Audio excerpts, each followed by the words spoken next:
Capítulo 10, parte terceira, da Lei de Liberdade, tópico, liberdade de consciência. Perguntas de 835 a 842. Pergunta 835.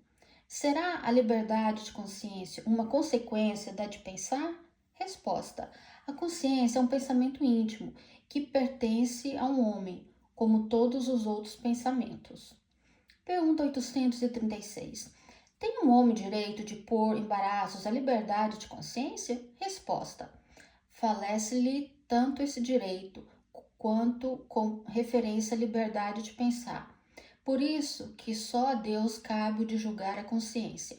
Assim como os homens, pelas suas leis, regulam as relações de homem para homem, Deus, pelas leis da natureza, regula as relações entre ele e o homem. Pergunta 837. Que é o que resulta dos embaraços que se opõem à liberdade de consciência? Resposta. Constranger os homens a procederem em desacordo com o seu modo de pensar. Fazê-los hipócritas. A liberdade de consciência é um dos caracteres da verdadeira civilização e do progresso. Pergunta 838. Será responsável toda e qualquer crença, ainda quando notariamente falsa? Resposta.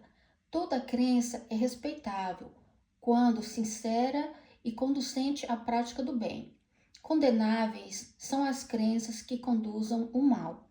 Pergunta 839.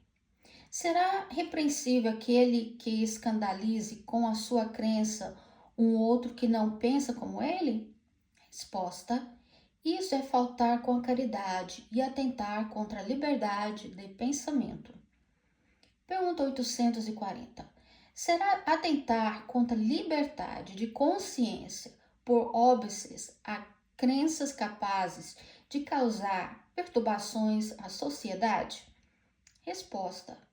Podem reprimir-se os atos, mas a crença íntima é inacessível. Reprimir os atos exteriores de uma crença, quando acarretam qualquer prejuízo a terceiros, não é atentar contra a liberdade de consciência, pois que essa expressão em nada tira a crença à liberdade, que ela conserva integral. Pergunta 841.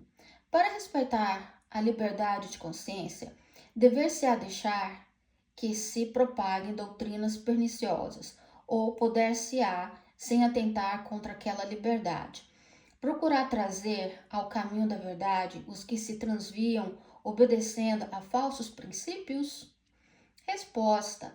Certamente que podeis e até deveis, mas ensinai a exemplo de Deus, servindo-vos da brandura e da persuasão e não da força, o que seria pior do que a crença daquele a quem desejareis convencer.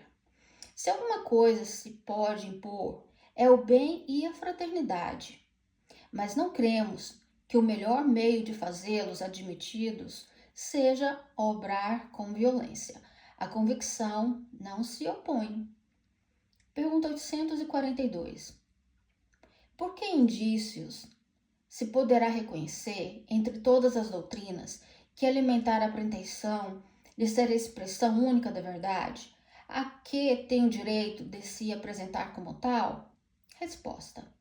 Será aquela que mais homens de bens e menos hipócritas fizer, isto é, pela prática da lei de amor na sua maior pureza e na sua maior ampla aplicação. Esse é o sinal porque reconhecereis que uma doutrina é boa, visto que toda doutrina que tiver por efeito semear a desunião e estabelecer uma linha de separação entre os filhos de Deus, não pode deixar de ser falsa e perniciosa.